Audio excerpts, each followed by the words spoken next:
sekarang pengelolaan sampah kita itu seperti kita ketahui bahwa pengelolaan sampah kita overload ya.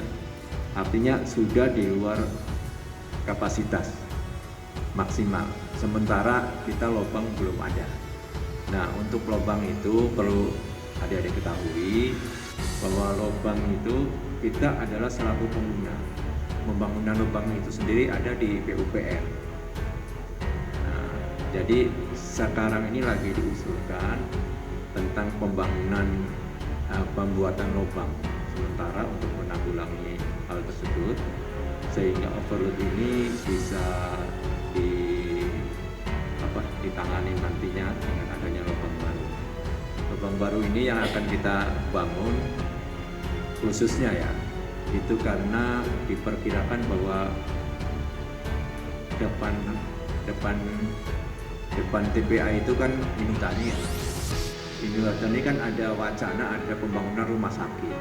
Nah, karena adanya pembangunan rumah sakit, otomatis kita itu harus pindah, harus relokasi. Cuman untuk relokasi ini kan perlu sistem pengadaan tanah sekarang itu sudah berubah dengan sesuai dengan aturan agraria yang baru, artinya dari instansi teknis. Karena bagaimanapun juga kita pengen tahu bahwa pengelolaan sampah Kabupaten Berol dilakukan dengan cara sebenarnya sudah kita lakukan maksimal ya, cuma tempatnya nggak ada, overload. Jadi kalau kita berpikir, kalau satu orang berpikir, oh saya bikin lubang sendiri lah, saya bisa tanganin sampah saya sendiri. Tapi kan sekarang kita nggak bisa begitu. Masyarakat ini kan maunya sampahnya diangkut di satu tempat. Terus kemudian untuk menaruh tempat sampah itu juga perlu kita ketahui, pembangunan TPA itu harus dilengkapi dengan sistem membran juga.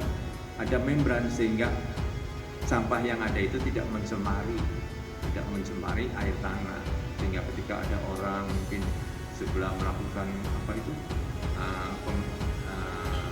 sumur air krisis ya, sumur bor sehingga air tersebut mungkin hal seperti itu. Nanti lebih jelasnya kita bisa lanjutkan dengan diskusi. Terima kasih. Apa yang disampaikan oleh Pak Kadis kami, memang masalah sampah ini pemerintah daerah sudah merencanakan dari tahun 2019, 2020, 2021 karena terhambat dengan anggarannya ini, COVID ini, dan alhamdulillah tahun 2021 kemarin kita sudah melaksanakan FS-nya untuk pembuatan lubang baru. Seperti disampaikan oleh Pak Kadis kami, memang permasalahan sampah yang perlu diketahui oleh teman-teman mahasiswa, sampah sebelum pandemik tahun 2020 yaitu jumlah sampah yang dibuang di TPA sekitar 35 ton per hari. Nah, setelah pandemi sampah hampir 70-an ton per hari. Dengan jumlah penduduk 263.150 jiwa dengan data penduduk yang terbaru tahun 2021 seperti jelas sampaikan oleh Pak Kadis kami. Jadi seperti itu permasalahannya, bukan kita itu mengabaikan masalah pengelolaan sampah, cuma kami yang dipercayakan oleh pemerintah daerah lewat DLHK itu sudah sangat maksimal karena kondisi keuangan Pemda. Jadi permasalahan kami mungkin yang terkendala itu udah 1 tahun lebih ini, itu alat berat yang jadi permasalahannya dan tidak berfungsi. Tentang TPA yang Bapak jelaskan tadi, oke, saya rasa itu tidak masalah karena memang ada targetan untuk pemindahan untuk pembuatan lubang baru.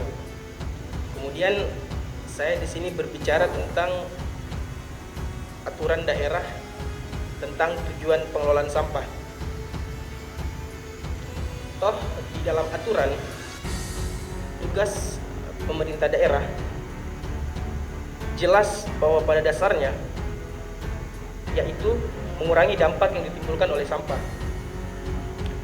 kemudian meningkatkan kualitas lingkungan hidup, serta menjadikan sampah sebagai sumber daya. Itu jelas tertuang dalam aturan daerah. Jadi ketika kita berkaca atau melihat keadaan saat ini serta keadaan yang lalu-lalu, itu ini tidak berjalan, Pak. Jadi kesannya, buat apa dibuat aturan ini tapi tidak dijalankan, Pak? Jadi keresahan mahasiswa di situ tuh. Dengan bahasa-bahasa yang tinggi dijelaskan bahwasanya sampah di Kabupaten Perahu itu akan dijadikan sumber daya. Tapi kemana semua itu tuh? Ya, mungkin nanti bisa Bapak jelaskan kenapa itu bisa terkendala. Karena di situ ada penekanan kata-katanya, Pak. Dapat menjadikan sampah sebagai sumber daya. Itu ada penekanan di situ. Yang harusnya itu harus dilakukan, tidak boleh ditunda-tunda. Kemudian lagi berbicara tentang aturan lagi masih, Pak. Di dalam bab 3 pasal 6 dijelaskan bahwasanya dari pihak pemerintah daerah itu harus melakukan yang namanya penelitian, pengembangan teknologi penanganan sampah. Dan kembali lagi ketika kita berkaca dengan keadaan saat ini itu tidak terjadi, Pak. Tugas pemerintah daerah harusnya kan menumbuh kembangkan dan meningkatkan kesadaran budaya masyarakat dalam pengelolaan sampah. Apakah selama ini pihak DLHK itu sudah melakukan sosialisasi ke masyarakat tentang pengolahan sampah? Itu juga yang ditanyakan. Terus berapa dari 70 ton sampah per hari ini itu berapa pihak DLHK mampu mengurangi untuk dijadikan pemasukan daerah? Apakah ada upaya-upaya dari pihak DLHK untuk melakukan ini? DLHK hari ini hanya terfokus untuk bagaimana menampung sampah. Buktinya tadi Bapak bilang masalah lubang dan lubang. Harusnya yang menjadi fokus saat ini adalah bagaimana cara mengelola sampah sesuai dengan pasal 3 yang ada di Perda ini, menjadikan sampah sebagai sumber daya. Harusnya itu yang menjadi fokus, Pak. Jadi bukan sebagai berapa lubang yang bakal diciptakan untuk menampung sampah ini. Kalau terus begitu tidak ada pengurangan dong, Pak, ya kan? Harusnya bagaimana fokusnya untuk mengurangi sampah ini. Kalaupun nanti hanya lubang-lubang saja, nanti sudah penuh, dipindah lagi di lubang selanjutnya. Penuh, dipindah lagi ke lubang selanjutnya. Akan menambah lubang-lubang yang baru, Pak. Dan tidak menutup kemungkinan untuk menambah kayak di TPA yang di Pujangga sampai menggunung gitu, Pak. Tentang Perda pengolahan sampah, memang di situ sampah itu mempunyai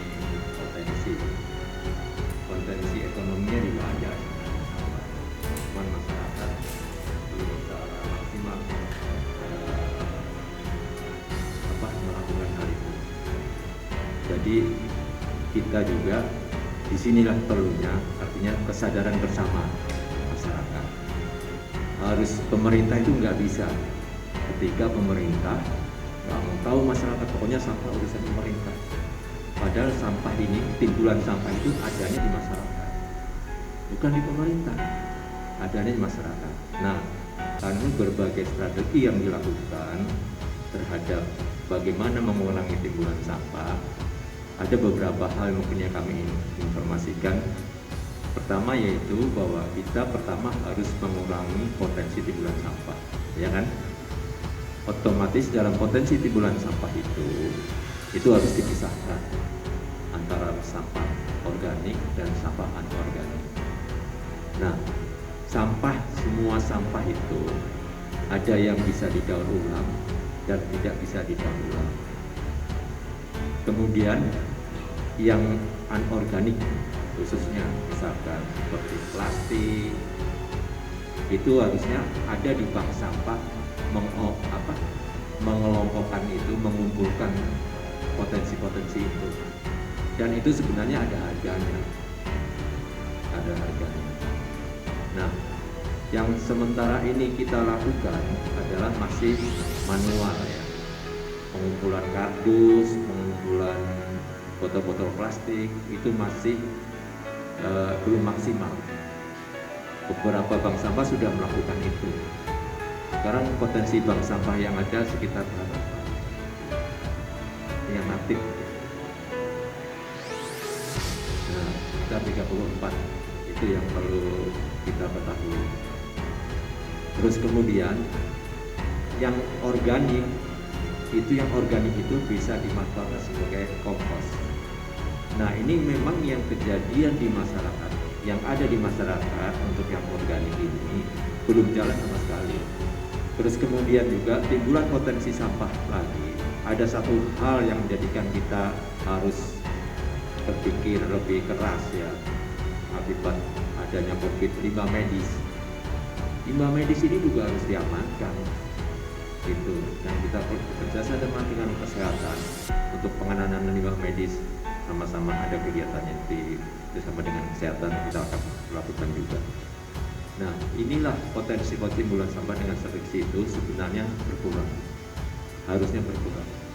Tapi karena belum maksimalnya hal ini dan kesadaran masyarakat belum tumbuh dengan baik, maka hal seperti ini yang kita alami sekarang ini bisa terjadi. Terus kemudian apa yang kita lakukan di Perda itu kita sudah ada sebenarnya di dengan Pergub ya. Ada kita juga Jakselada, ada juga Pergub yang mengatur pengurangan timbulan sampah plastik. Tapi ya memang belum jalan di masyarakat sehingga kami masih harus bekerja keras. Makanya perlulah rekan-rekan adik-adik sekalian mahasiswa ini untuk bisa turut membantu memberi keterangan kesadaran sama masyarakat, karena kalau tidak ya hal ini akan terus lanjut. Untuk pertanyaan yang kedua, memang kita DLHK yang dibawahi oleh bidang pengelolaan sampah dan kebersihan dan pengelolaan limbah B3, memang kita sudah laksanakan sosialisasi dari tahun 2021. Dan sebelum tahun itu juga kita laksanakan, tetapi tahun 2021 sudah gencar kita laksanakan. Ada 4 kecamatan, Tanjung, Sambaliu, Gunung Tabu, dan Teluk Bayur untuk pemilahan sampah dari sumber. Tapi Anda harus memerlukan waktu yang lama, tidak mungkin setahun 2 tahun. Nah, udah kita laksanakan pemilahan sampah dari sumber. Karena sampah ini yang menghasilkan sampah kan sampah yang 70% kan sampah dari rumah tangga. Dari rumah tangga kita suruh pilah dan kita siapkan pengangkutannya juga. Nah, mungkin kan rata-rata hampir 90% itu warga kita di Berau ini, khusus 4 kecamatan ini udah berlangganan. Tetapi permasalahannya kembali ke masyarakat juga. Mungkin teman-teman mahasiswa juga mungkin kami mohon kerjasama nanti untuk sosialisasi untuk melaksanakan pemilahan sampah ke masyarakat. Nah, cuma terkendala jadi di sekarang itu masalah anggaran. Kalau masyarakat sudah siap, tentu kan kita kan harus ada tong sampahnya itu atau warna kuning, hijau, merah. Itu jadi permasalahannya sekarang. Kita sudah laksanakan sosialisasi untuk pemilahan sampahnya. Nah, karena DLHK ini sebagai memfasilitasi aja sampah dari masyarakat. Nah, DLHK memfasilitasi aja. Tetapi karena tanggung jawab tidak bisa dari pemerintah aja, harus masyarakat bersama-sama bertanggung jawab. Nah, saya lihat memang dari tenaga kebersihan yang selama ini hampir yang untuk penanganan kebersihan aja 267 orang. Kita tentu menyapu, bersihkan drainase, pengangkutan, penyisir. Nah, mungkin sudah cukup banyak. Nah, ke depan yang untuk pertanyaannya ada yang nomor 3. Nah, sampah bagaimana caranya supaya jangan sampai buat lubang. Ya itu intinya. Jadi tergantung dari anggarannya juga yang jadi permasalahannya itu dari pemerintah daerah. Karena mana memang sampah kalau dibandingkan dengan oke lah kita dari negara luar yang udah maju. Kalau kita membuang sampah itu harus kita bayar. Kalau buang sampah, nah, karena keadaannya kita seperti ini dan masyarakat itu kurang menyadari bahwa dampaknya kalau sampah itu tidak tertangani dengan baik di lingkungannya itu berbagai macam penyakit yang timbul masalah persampahan. Kami akan terus berupaya Pak masalah pengolahan sampah ini sampai mudah-mudahan contohnya mungkin teman-teman mahasiswa tahu kalaupun persampahan itu dipindah di tempat yang lebih jauh lagi dengan kondisi sarana dan prasarana kami yang saya membawahi bidang kebersihan udah kalau dihitung-hitung udah sangat tidak layak jalan, udah sangat tua sekali.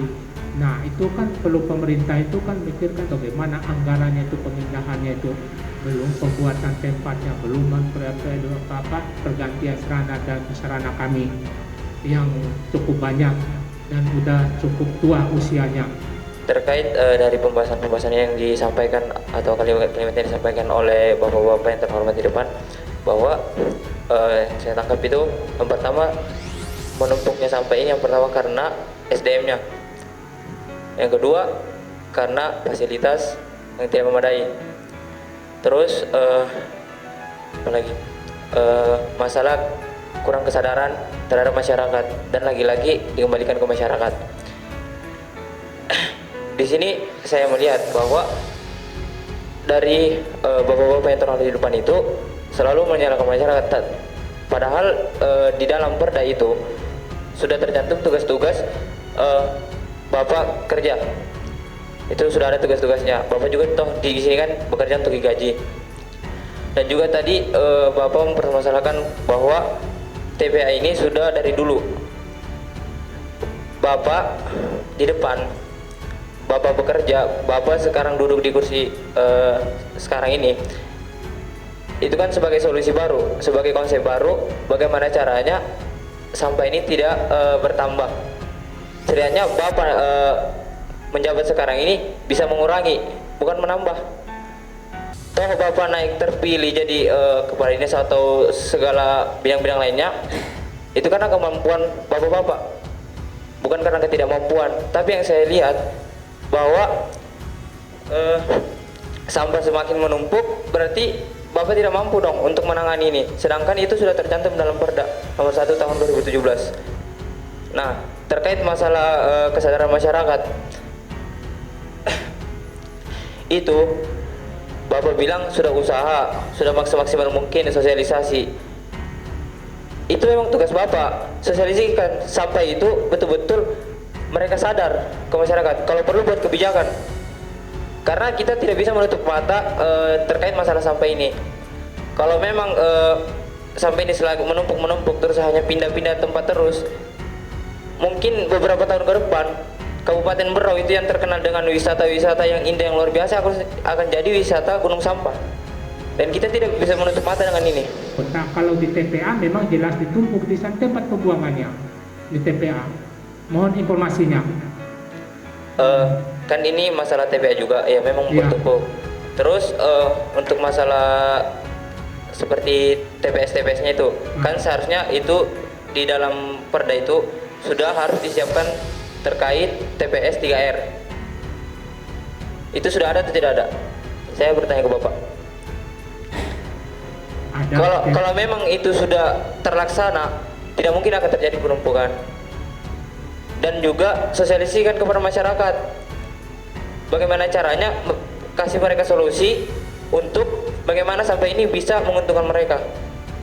Begitu, agar tidak terjadi lagi yang seperti ini. Kalau setiap tahun hanya dipindah terus, dikelilingi gunung kita Pak, gunung sampah. Dan ini masalah yang serius. Kalau terkait masalah anggaran atau yang Bapak bilang tadi, oh sudah tidak layak. Seharusnya memang di sini ada dari pemerintah yang dari DPR atau mungkin kita bisa bawa permasalahan ini sampai ke DPR. Karena ini kan dari pernyataan Bapak tadi itu terlalu ke anggaran pasti ke situ. Karena memang sampai sekarang pun teknologi pengolahan sampah itu sudah ada atau tidak ada? Kerjasama antar pihak-pihak, baik itu dari internal atau eksternal, itu sudah ada atau tidak ada? Kalau memang itu berjalan lurus, saya yakin Pak, tidak ada penambahan untuk sampah-sampah ini, karena mereka sudah yakin bisa mengelola. Itu Pak. Sekian, terima kasih. Terima kasih atas tanggapi. Memang TPS 3R ada, kami ada 3 tempat dekat jembatan Sambaliung. Udah lama melaksanakan produksi komposnya. Yang di TPA sendiri sama di Pasar Haji di Layas. Memang kalau dibandingkan di daerah lain itu TPS 3R itu masing-masing kelurahan ada. Harus ada. Kalau sini kan 10 kelurahan harus ada 10 tempat.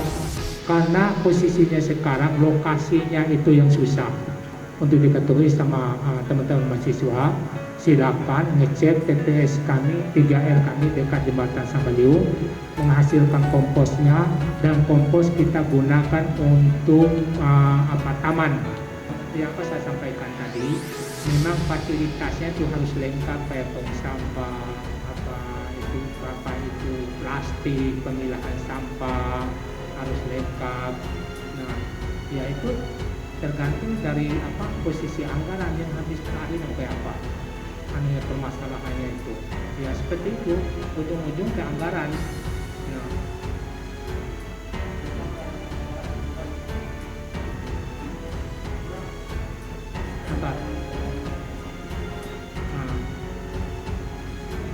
kami minta ada rencana kita kerjasama sama perusahaan, minta persiapkan tempat sampah sama kresek sampah yang kita bagi-bagikan ke masyarakat. Mungkin terus kita perjuangkan kerjasama sama perusahaan, karena tanggung jawab ini persampahan ini pemerintah, pihak swasta juga harus ikut andil, dan masyarakat itu bukan apa. Masyarakat itu bukan kita pungut masalah biaya, pungut kesadaran pemilahan sampah. Itu semestinya sampah organik jadi kompos, yang non organik itu mungkin itu tempat pembuangan akhir di sampah kayak kardus, kayak botol-botol. Kita fasilitasi, kita bentuk bank sampah. Sebelum pandemi itu ada 67 bank sampah.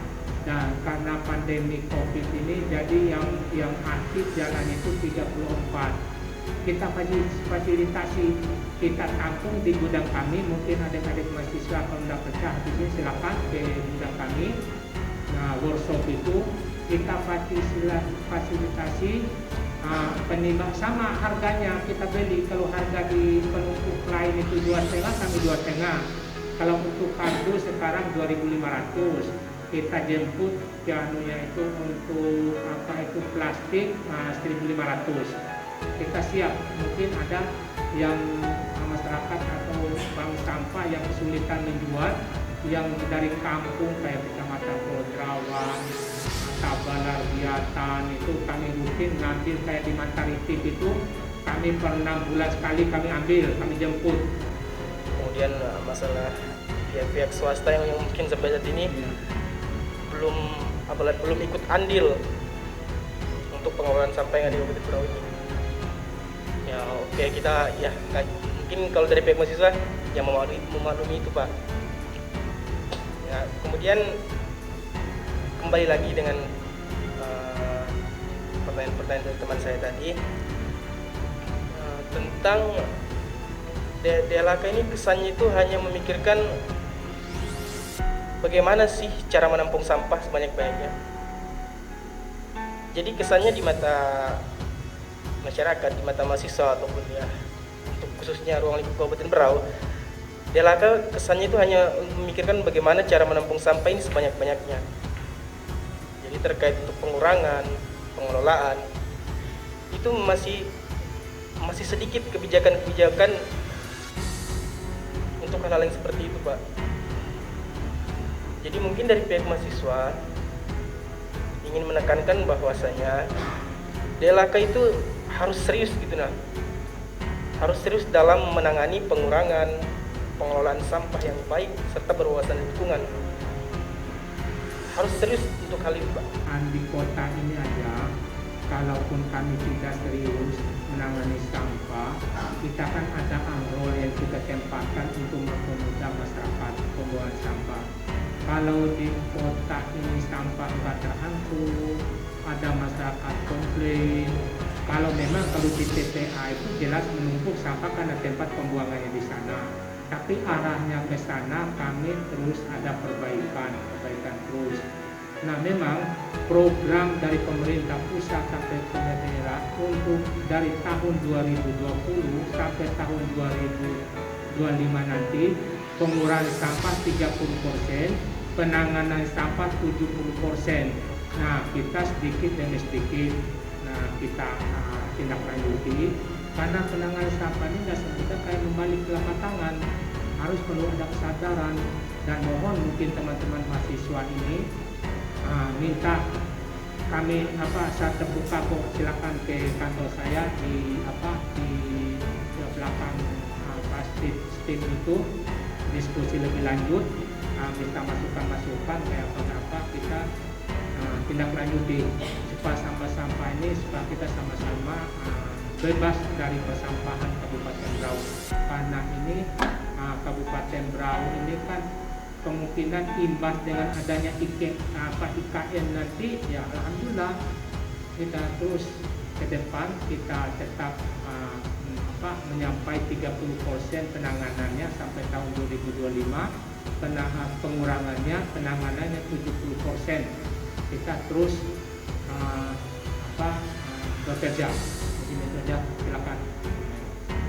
Sesuai dengan pasal 6 nih Pak, melakukan koordinasi antar lembaga pemerintah agar terdapat keterpaduan dalam pengelolaan sampah. Saya rasa sudah ada koordinasi pemerintah dan yang itu kembali lagi harus ada transparansi anggaran, karena bisa dilihat di situ ini salah dalam penggunaannya kah atau memang dananya kurang. Dan terkait tadi tentang kesadaran masyarakat, harusnya jangan tunggu dikritisi Pak baru mau merangkul mahasiswa, harusnya dari kemarin dong merangkul mahasiswa masyarakat untuk bagaimana mengatasi permasalahan sampah ini. Itu Pak, terima kasih. Tidak ada masalah, ini kan tidak seberapa, cuma kami dikasih dengan jumlah alat sarana dan prasarana kami di bidang kebersihan itu 29 unit, ditambah lagi alat berat kami ada di atas itu 4 unit alat berat itu, cuma dikasih untuk biaya operasional kayak BBM, kayak perbaikan, kayak untuk pembelian seragam anggota kebersihan, itu aja. Selebihnya itu belum ada. Masalah ini sampai ke pemerintah daerah. Jadi semua pemerintah daerah itu tahu tentang permasalahan-permasalahan kenapa sih sampai menumpuk seperti ini. Terus masalah kerjasama, untuk kerjasama antara pihak DLHK itu kemana aja? Sudah ada atau memang belum ada? Kerjasama mungkin dari internalnya atau eksternalnya, baik dari masyarakat atau mahasiswa atau mungkin ada dari pemerintah lain yang sudah diajak bekerja sama. Ya, pihak-pihak swasta juga sudah ada atau belum ada sama sekali Pak ajakan kerjasama terkait pengolahan sampah? Swasta kayak bank, kayak pihak itu perusahaan tambang, cuma kita minta persiapkan tempat sampah aja, bukan sumbangan untuk masyarakat itu aja. Kalau masalah anggaran, mungkin mereka anggap itu pendidikan urusan kan udah CSR-nya itu kan di Pemda itu. Kalau kami minta cuma barang aja. Maksudnya Pak, tadi maksud saya itu ajak kerjasama untuk mengolah sampah ini. Maksudnya di balik antara DLHK dengan kerja sama pihak-pihak tertentu itu ada keuntungan antara keduanya dan itu setara. Maksud saya yang gitu Pak, apakah sudah ada yang itu tidak ada sama sekali? Tidak ada sama sekali. Tapi ya sebelum maksimal penanganannya. Saya coba, kalau memang sudah ada lebih baik, mungkin masih sedikit ya Pak. Kalau memang Bapak terkait statement Bapak tadi bilang bahwa Bapak nunggu selalu di kantor kan terkait bekerja sama. Kalau bisa Pak, saya menyarankan Pak, Bapak yang maksudnya turun jangan naik terus Pak, maksudnya turun ke masyarakat, ajak mereka untuk mengolah. Bagaimana caranya dengan mengolah sampah ini mereka dapat keuntungan dan pihak DLHK juga dapat keuntungan. Itu maksud saya Pak. Bahkan kan di daerah kita Kabupaten Berau itu saya yakin mahasiswanya itu cukup kreatif, cukup pintar untuk masalah pengolahan sampah. Dan kita juga punya kan kampus tentang pertanian, itu kan bisa diajak kerjasama. Datang Pak, sosialisasi, apalagi kan saya juga mahasiswa sana, kami siap Pak. Tahun 2020 karena saya membawahi bidang kebersihan dari tanggal 6 Januari 2020 kita sudah sanakan sosialisasi masing-masing KRT bahwa pengolahan sampah dan juga pengumpulan sampah yang layak untuk ekonomi. Contohnya kardus, botol plastik yang sampah bisa organik dan organik udah kita laksanakan hampir ini udah selesai 10 kelurahan jadi 4 kecamatan ini. Jadi alhamdulillah pelan-pelan hasilnya. Dan itu kan yang penampung, wadah penampung itu kan kita bank sampah, masing-masing RT 1 bank sampah. Karena kondisi COVID ini, jadi yang aktif ini cuma 34. Jadi alasan itu Pak, kami tidak bisa berkumpul Pak sama ibu-ibunya. Kami tiap RT kok kita kumpulkan itu. Kita tanya ke RT-nya kapan waktunya, kalau nggak bisa siang, malam kita siap. Nah alhamdulillah kita udah jalan. Tapi tahu sendiri karena situasi COVID ini, dan tahu sendiri teman-teman juga mungkin udah usulkan yang di surat itu mau menghadap di DLHK 30 orang, ya jadi 4 orang mungkin kita terima. Nah itu jadi permasalahannya. Kita udah berusaha kok, terus kita berusaha. Pihak DLHK jika betul-betul ingin serius untuk program sosialisasi ini, mengapa tidak menggait kerjasama kepada mahasiswa? Intinya kan gitu, contoh kayak di kampus Tiper, karena memang fokusnya mereka di situ di pertanian, bisa untuk jadi apapun tadi seperti kompos yang seperti itu kan Pak. Cuman kan sekarang DLHK itu tidak ada untuk program yang seperti itu. Kesannya mereka selalu sosialisasi ini kepada masyarakat awam itu terus Pak. Coba Bapak sekali-sekali ini fokusnya untuk ke mahasiswa.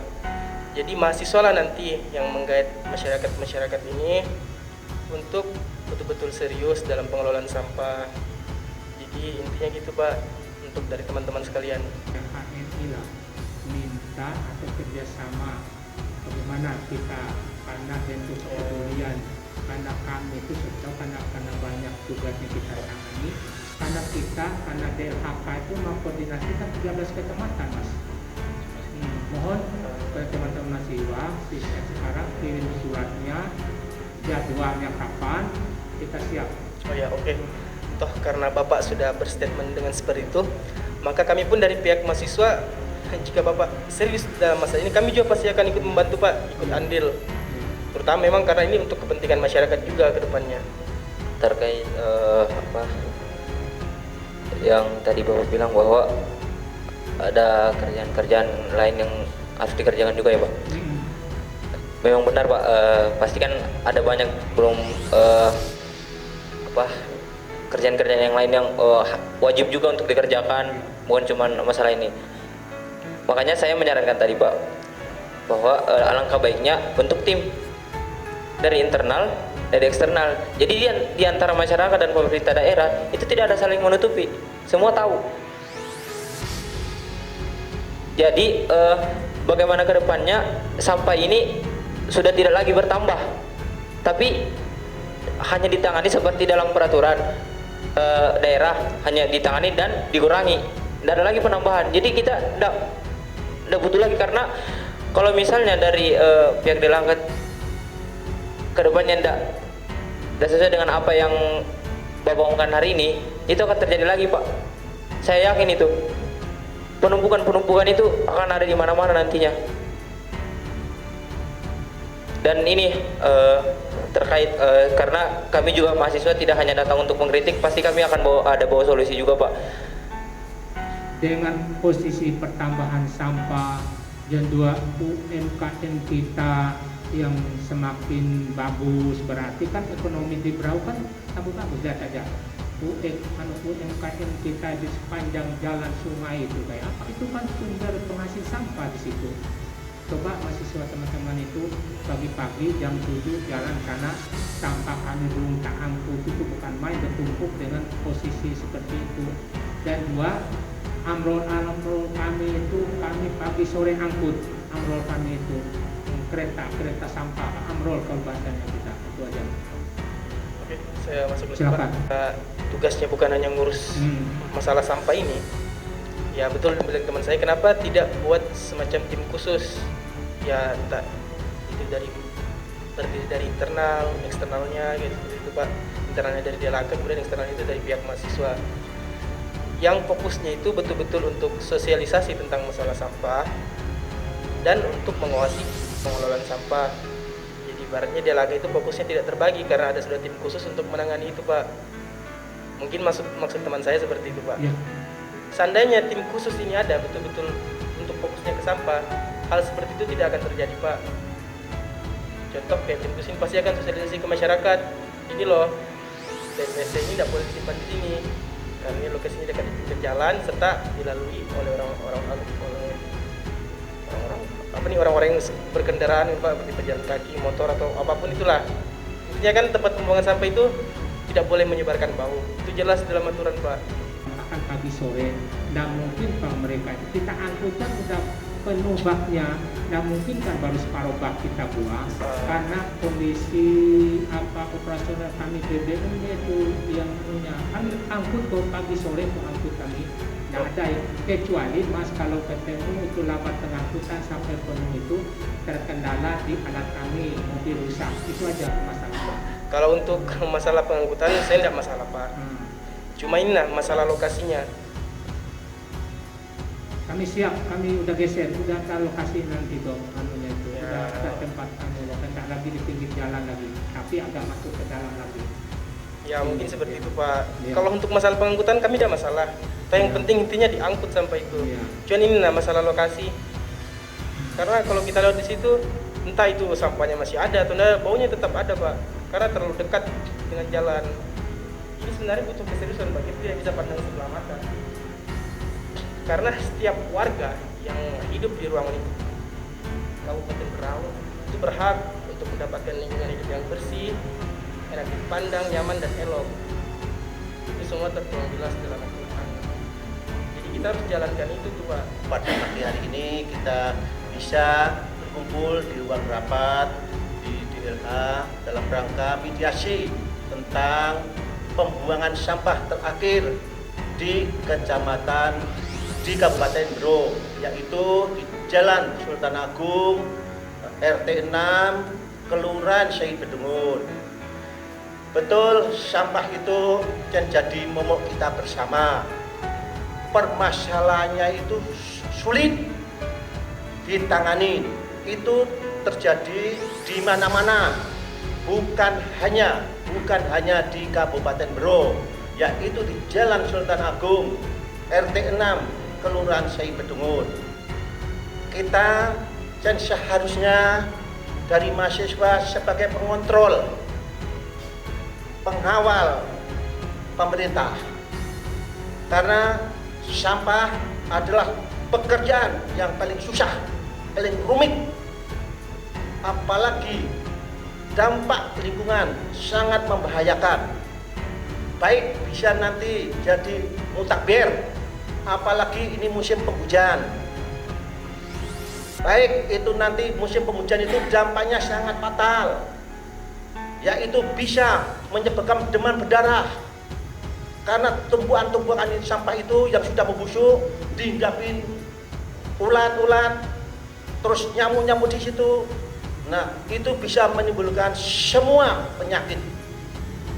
Apalagi masyarakat Kabupaten Berau ini kebetulan masih banyak yang mempunyai penyakit 3T